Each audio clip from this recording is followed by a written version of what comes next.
जुबैर भाई, बाकी सब लोग कहाँ हैं? हमसे इतने नाराज हैं कि हमारे साथ बैठेंगे भी नहीं। नहीं नजफ, ऐसी कोई बात नहीं है। दरअसल अम्मा अब्बा की बीमारी की वजह से चिड़चिड़ी हो गई हैं और रीमा वो तो किसी से मिलती भी नहीं। असल में घर के हालात कुछ इस तरह से हो गए हैं कि सब चिड़चिड़े ही होते जा रहे हैं। मुझे तो राशिद भाई की बीमारी और आप लोगों के घर के हालात का सुन के बड़ी हैरत हो रही है। बस पापा, आप हमारे और हम आपके हालात देखकर हैरान हैं। उसके अलावा और कर भी क्या सकते हैं। पिछले साल दुकान पर डकैती पड़ गई और अभी उसका नुकसान पूरा भी नहीं हुआ था कि भत्ताखोरों ने भत्ता मांगना शुरू कर दिया। अब जिस तरह से शहर के हालात हैं, आए दिन फसाद हंगामे, उसमें दुकान कैसे चलेगी। अब कई दफा अब्बा से कह चुका हूं कि दुकान बेच देते हैं, लेकिन आप तो जानते ही उन्हें, वो मानते नहीं। बेटा तुम पढ़े लिखे हो, किसी अच्छी जगह नौकरी कर सकते हो। कैसी बातें कर रहे हैं पापा आप? यहाँ पढ़े लिखे लोग भी ठेले लगाते हैं। ये कराची शहर है, यहाँ किसी का कोई नहीं, ना कोई किसी की मदद करता है और ना ही कोई किसी को नौकरी दिलवा सकता है। और तो और यहाँ पर सब इस ताक में बैठे हैं कि कब कोई मौका मिले और दूसरे की टांग खींच सके। जुबैर भाई, आपने तो बताया था कि कराची में रहने वालों का दिल बहुत बड़ा होता है। सब बहुत खुलूस और मोहब्बत से एक साथ रहते हैं, लेकिन अब आपके बताने के बाद मुझे लग रहा है कि यहाँ पर किसी का कोई भी नहीं। बेटा कभी कभी रिश्ते बचाने के लिए झूठ भी बोलना पड़ता है। हो सकता है मैंने भी कोई रिश्ता बचाने के लिए झूठ बोला हो, लेकिन तुम अभी इस बात को नहीं समझोगी। ये बात समझेगी भी नहीं पापा। इसे सच बोलने की आदत जो पड़ गई। मुझे अंदाजा हो रहा है कि मुझे कितना गलत सबक पढ़ाया गया था, जिसकी सजा मुझे आज तक मिल रही है।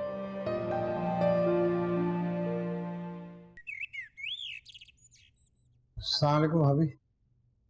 वालेकुम अस्सलाम। वो ये रख लीजिए।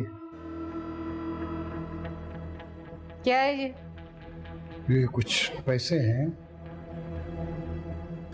मुझे आप लोगों की मजबूरी का एहसास है भाभी। अब चूंकि नजफ ने यहाँ रहना है तो उसका बोझ भी आप पर पड़ेगा, इसलिए ये रख लें। तो आप मुझे रिश्वत देकर खरीदना चाहते हैं? इतना गिरा हुआ समझा है मुझे? नहीं भाभी, आप गलत समझिए। ये तो मैं अपनी बेटी के खर्चे के लिए दे रहा हूँ। उसका रहना सहना खाना पीना सब यही होगा। मेरी अब नौकरी सऊदी अरब में लग गई है, तो मैं हर महीने इससे ज़्यादा भेज दिया करूँगा आपको। बस आप उसे यहाँ रहने दें, यहाँ पे वो रहेगी तब तक जब तक मैं उसे वहाँ ना बुला दूँ। इसमें कुछ दिन लग सकते हैं, कुछ महीने भी लग सकते हैं। ठीक है, लेकिन एक बात याद रखिएगा, ये बात सिर्फ आपके और मेरे दरमियान ही रहनी चाहिए। हाँ भाभी, मैं तो खुद आपसे ये गुजारिश करने वाला था कि इसका पता नजफ को भी नहीं लगना चाहिए। तो देखे ना, उसका दिल दुखेगा, उदास हो जाएगी, बच्ची है ना। क्या हुआ अम्मा, आपने मुझे चाय नहीं दी आज? आपको पता होता है ना मुझे निकलना होता है कॉलेज के लिए। पता है मुझे। ऐसा करो, तुम ये लो पैसे, कैंटीन से चाय पी लेना, और हाँ, पूरा हफ्ता मुझसे पैसे नहीं मांगने। वाह अम्मा, आप कितनी अच्छी हैं, थैंक यू। अच्छा खुदा हाफिज पप्पा जान। वो मैं नजफ से तो नहीं मिल सकी, आप उसे मेरी तरफ से पूछ लीजिएगा। अब मैं चलती हूँ और हैदराबाद जरूर आऊंगी जुबैर भाई के साथ। अच्छा, खुदा हाफिज। खुदा हाफिज।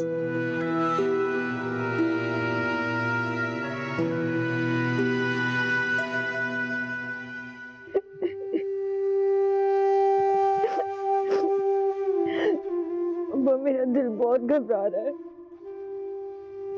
आपने कभी भी मुझे इस तरह अकेला नहीं छोड़ा है। मैं कोई हमेशा के लिए थोड़ी जा रहा हूँ बेटा, बस चंद माह बाद ही तुम्हें बुला लूंगा। और तुम्हें तो घबराने की जरूरत नहीं है, ये लोग तुम्हारा बहुत ख्याल रखेंगे। हाँ? अब्बा, पुप्पो, रीमा, सब मुझसे नाराज हैं। आपने देखा ना कि कोई मुझसे बात भी नहीं करता है। आपके जाने के बाद पता नहीं क्या होगा। मेरा दिल बहुत घबरा रहा है अब्बा। मैं इस शहर में ना किसी को जानती हूँ, ना कोई मेरा दोस्त है। मेरी बेटी तो बहुत बहादुर है, ये डरने कब से लगी है। पता है, मैं सोच रहा हूँ कि बाप बेटियों को शादी के बाद रुखसत करते हैं। मैं तुम्हें शादी से पहले ही रुखसत कर रहा हूँ।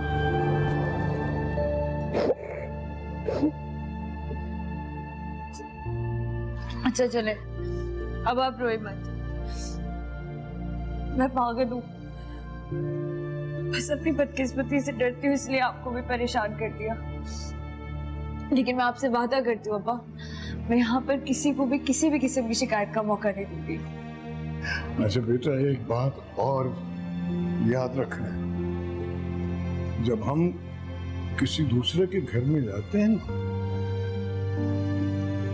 तो वहां पहले ही चीजों पर किसी न किसी की हुक्मरानी होती है। अगर हम भूले से भी दखलंदाजी कर लें तो दिलों में जगह नहीं रहती, दरारें पड़ जाती हैं। इसलिए बेटा, तुम्हें भूल कर भी ऐसी कोई हरकत नहीं करनी है।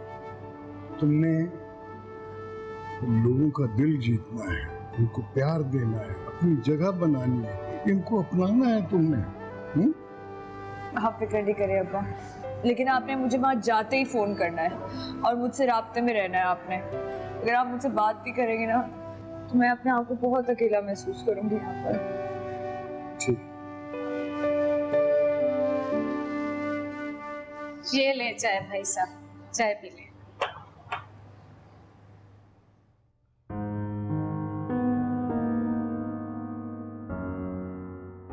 अरे नजफ बेटा, अब बस भी करो, अब्बा को परेशान ना करो, खुशी खुशी रुखसत करो। भाई साहब, जुबैर ले आया टैक्सी। आप बिल्कुल परेशान ना हो, नजफ आज से मेरी बेटी है, रीमा के साथ उसके कमरे में रहेगी, उसके साथ कॉलेज जाएगी। चलो नजफ बेटा, चाय पी लो, फिर अपना सामान रीमा के कमरे में ले जाओ। अच्छा, मुझे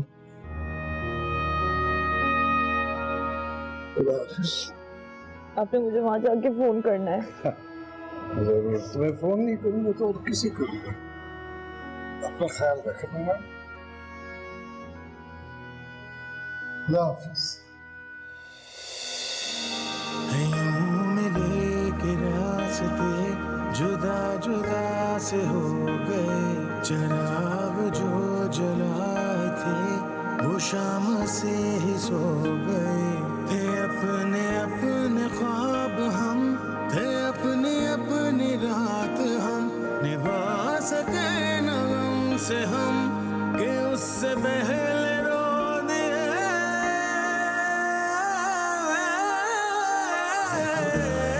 किसी को दे वो न जुदाई, तुझसे बस दिल मांगा, काटे है बेपरवाही। किसी को दे वो न जुदाई, तुझसे बस दिल मांगा, काटे है बेपरवाही।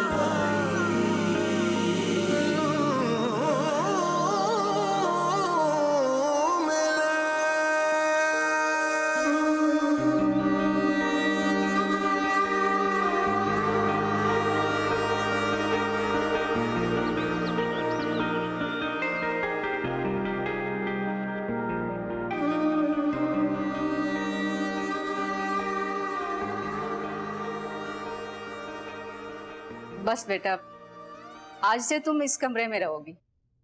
कोई जगह देख के कोने में अपना बैग रख लो। वो क्या है कि रीमा पढ़ाई में इतनी मसरूफ रहती है, उसे वक्त ही नहीं मिलता सफाई करने का।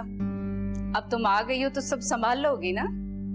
आप फिक्र ना करें मामी, मैं सब कर लूंगी।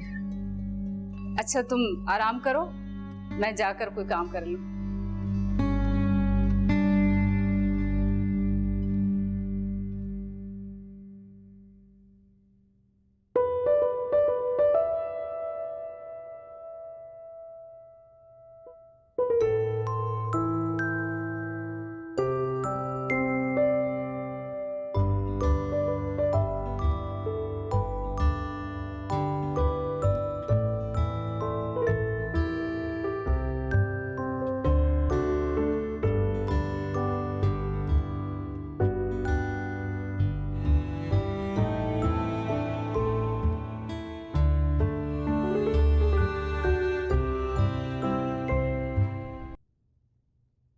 नजफ,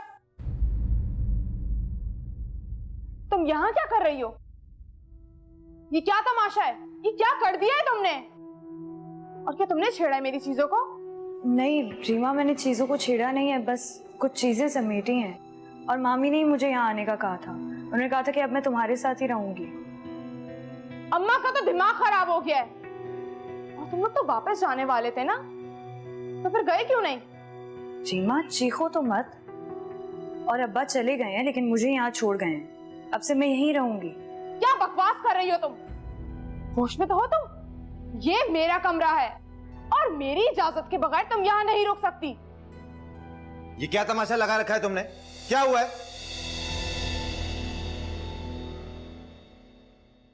क्या मसला है तुम्हारा?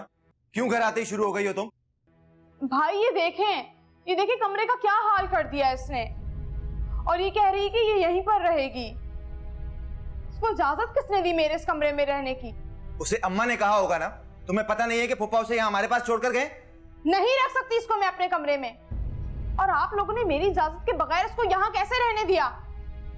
अगर आपको इतना ही शौक है ना, तो जाएं अपने कमरे में रख लें इसको। बकवास बंद करो तुम।